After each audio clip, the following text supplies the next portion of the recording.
all the more for that. Take this sinking boat.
share in the celebration of their commitment to each other and to their lives joined in marriage.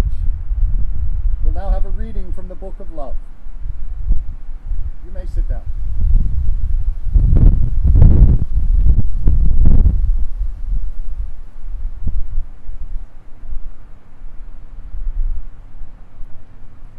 The Book of Love is long and boring. No one can lift the damn thing. It's full of charts and facts and figures and instructions for dancing. But I love it when you read to me, and you can read me anything. The Book of Love has music in it. In fact, that's where music comes from. Some of it is just transcendental. Some of it is just really dumb. But I love it when you sing to me, and you can sing me anything. The Book of Love is long and boring and written very long ago. It's full of flowers and heart-shaped boxes and things we're all too young to know. But I love it when you give me things, and you ought to give me wedding rings. I love it when you give me things, and you ought to give me wedding rings.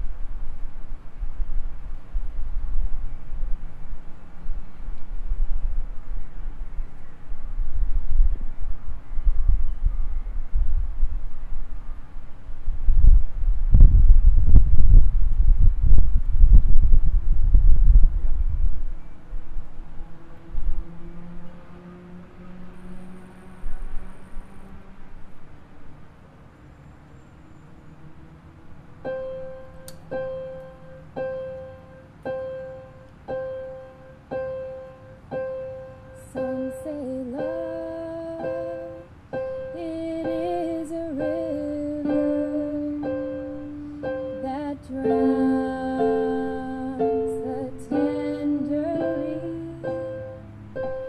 Some say love, it is a razor that leaves your soul to bleed.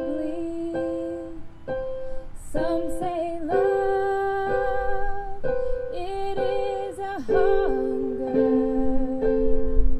and endless aching need.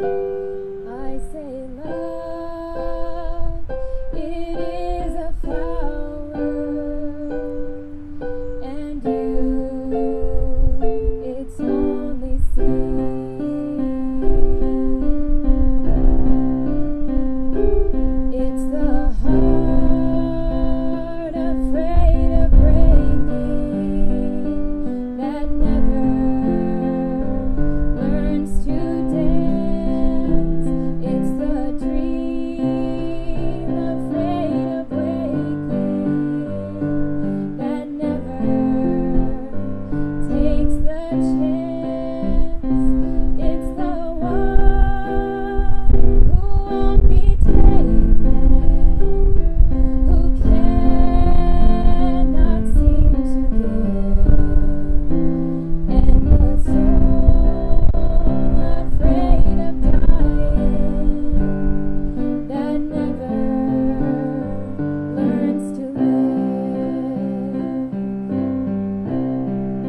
You have known each other from the first glance of acquaintance to this point of commitment. At some point, you decided to marry.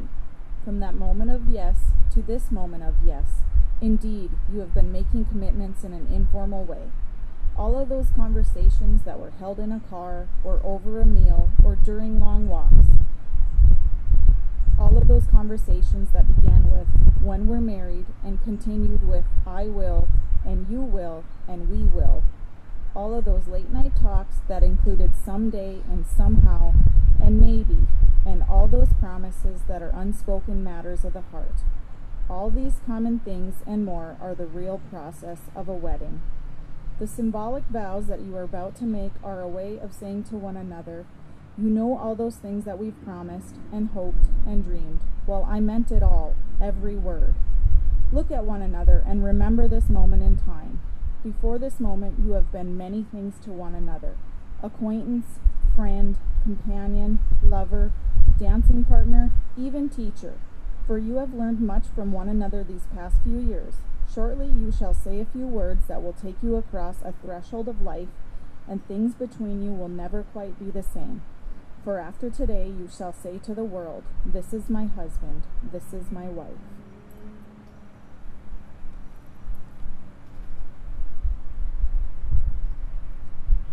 Many weeks ago, I received a call from Mara saying she and Kyle were getting married in Minneapolis, and they had been discussing having someone they respected as the officiant.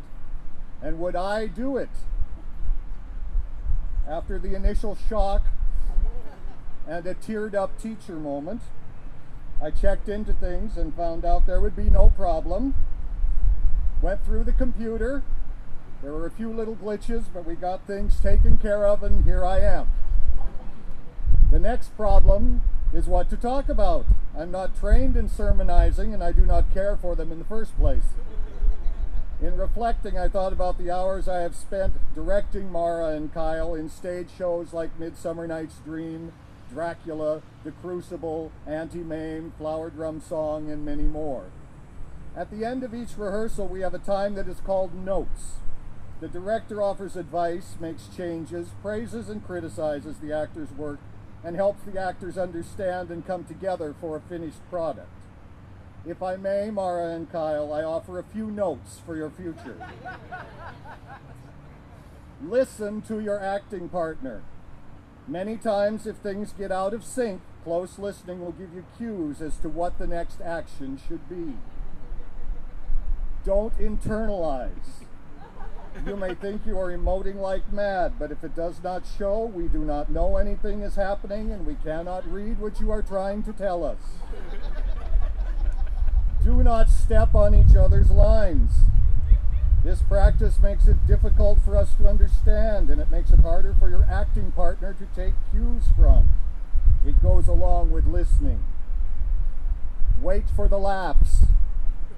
If you ride over or ignore the laughs, the story gets confused and the humor is lost. If the laughs are not allowed, the hearer stops laughing to try to keep up with the situation and develops a fear of missing something. The hearer also is embarrassed because they have found humor in a place where the actor does not, so they must be wrong. Watch those eye gestures.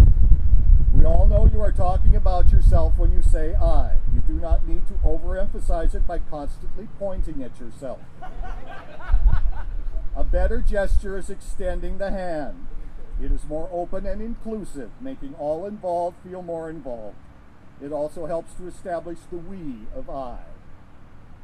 Stay in the scene. If you drop character or just begin to go through the motions, you will perform the way you practice.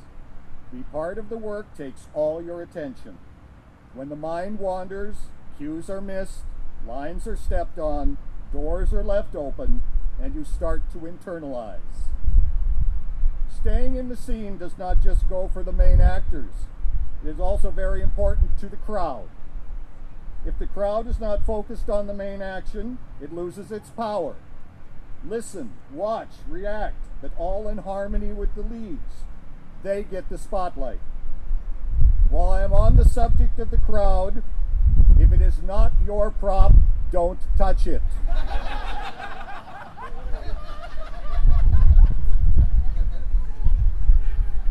closing, I offer some words that only Kyle, Mara, and a few of my drama students who are present will understand. Mara and Kyle, do not be raters, freighters, Morgenstadts, or whimsypirds. Be Maronas. Go out there and break a leg.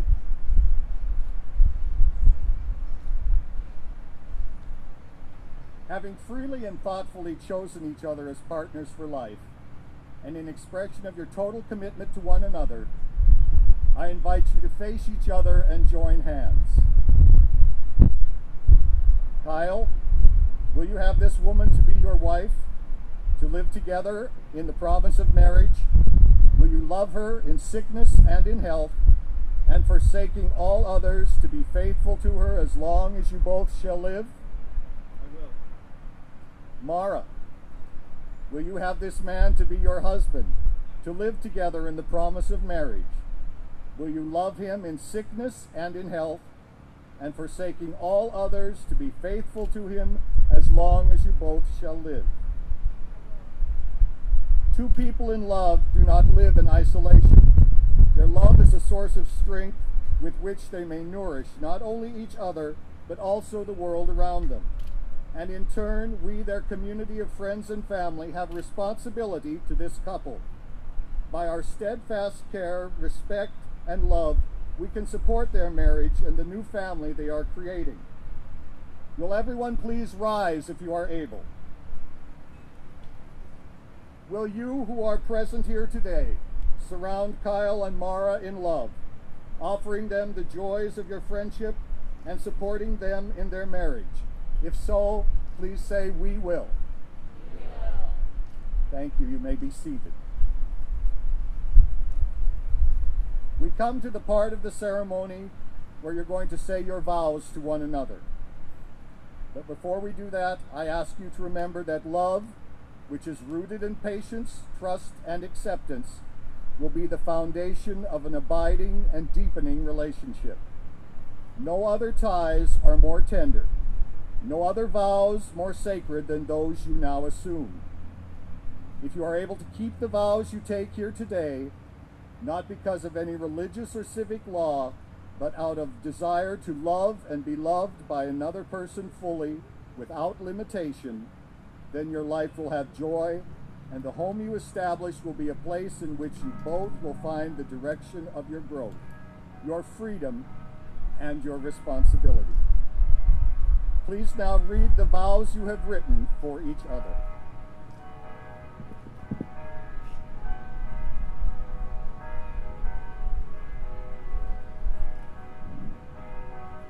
Mara, over the time I've known you, I've come to know your strengths and your faults.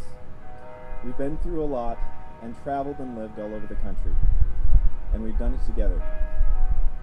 During this time, I've come to know you as the most talented and driven, funny and kind, outgoing and friendly woman I've ever met. Not a day goes by that I'm not glad to see you, and I couldn't imagine my life without you.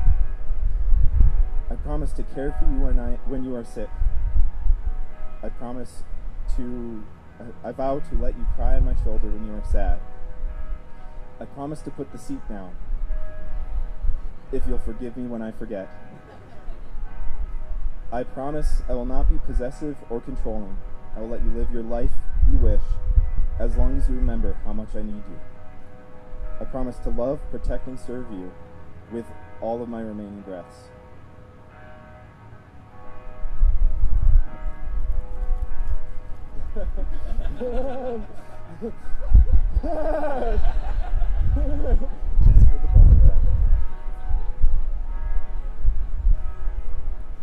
Mara, in remembrance of my vows, I give you this ring.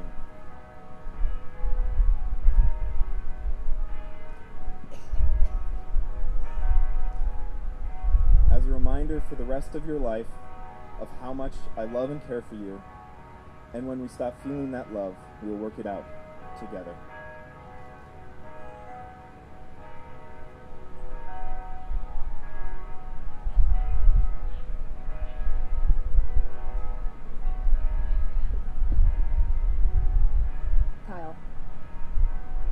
I've had a crush on you since I was 14 years old. Seriously, so. You were so smart and fun and kind to everyone, including me, a lowly freshman girl with no social standing whatsoever. I liked you a lot, but I never knew how much I'd grow to love you. I love how loyal you are to your family and friends. I love how you will drop whatever you're doing in an instant to help someone who needs it. I love how enthusiastic and passionate you are about a variety of subjects and your crazy knowledge of random things. I'm never bored when I'm talking with you, unless you're talking about math.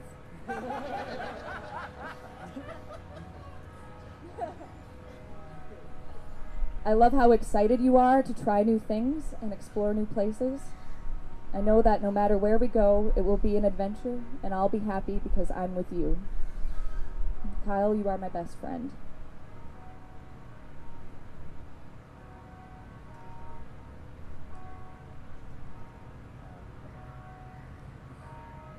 This ring is a symbol of my love for you and for my commitment to be yours as long as we live.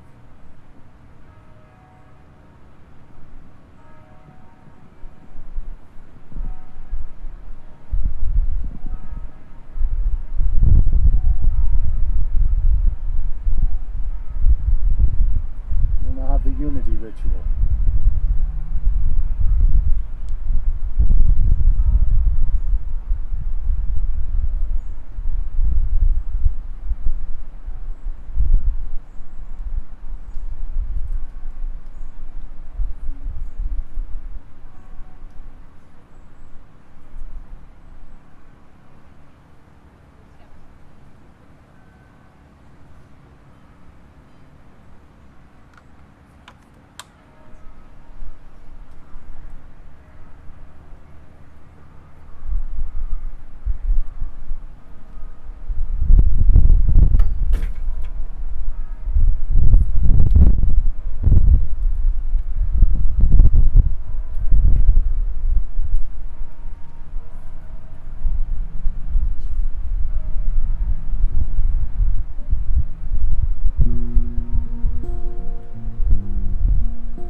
I heard there was a secret chord that David played and it pleased the Lord. But you don't really care for music, do you? Well, it goes like this: the fourth, the fifth, the minor fall, and the major lift. The baffled king composing hallelujah, hallelujah, hallelujah, hallelujah, hallelujah.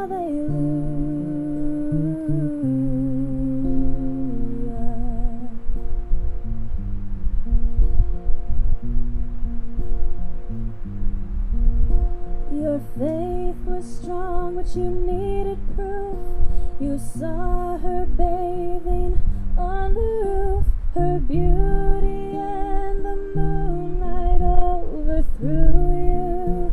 Oh, she tied you to her kitchen chair. She broke your throne and she cut your hair, and from your lips she drew the hallelujah. Oh, hallelujah, hallelujah, hallelujah,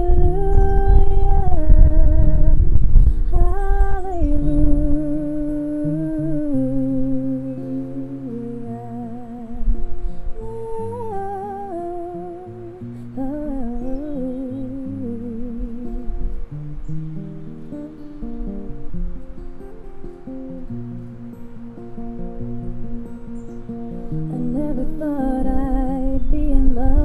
this. When I look at you, my mind goes on a trip. Yeah, then you came in and knocked me on my face.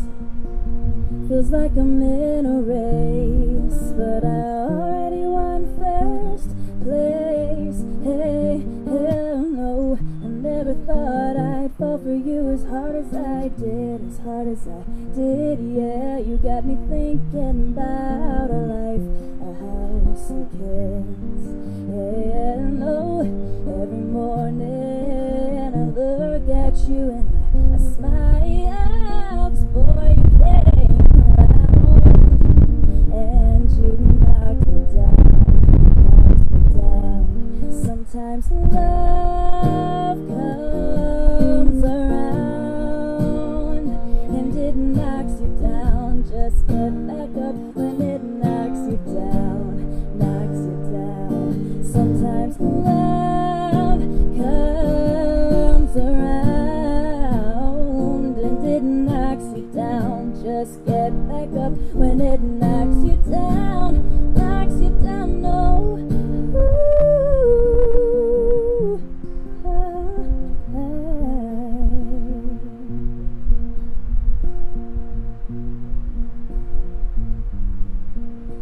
But baby, I've been here before. I've seen this room and I've walked this floor. I used to walk alone before I knew you. And I've seen your flag on the marble arch. But love is not a victory march. It's a cold and it's a broken hallelujah. Oh, hallelujah, hallelujah, hallelujah, hallelujah.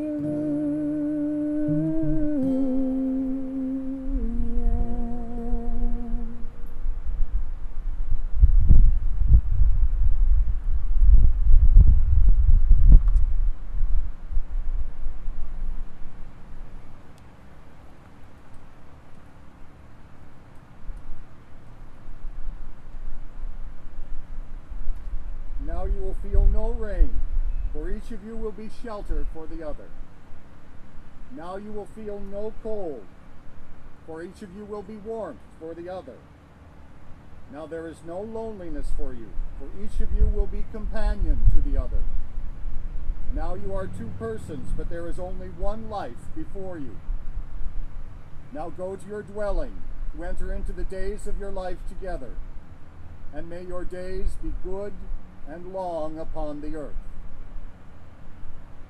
Kyle and Mara, with the exchange of vows in the presence of loving family and friends, the ceremony is over, and the experience of living day by day is about to begin.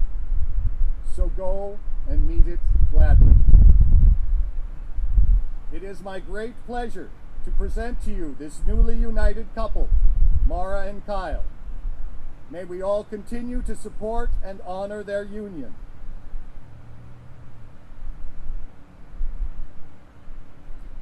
I wish you all continued peace and joy. You may kiss your new mates.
and boats and waterfalls.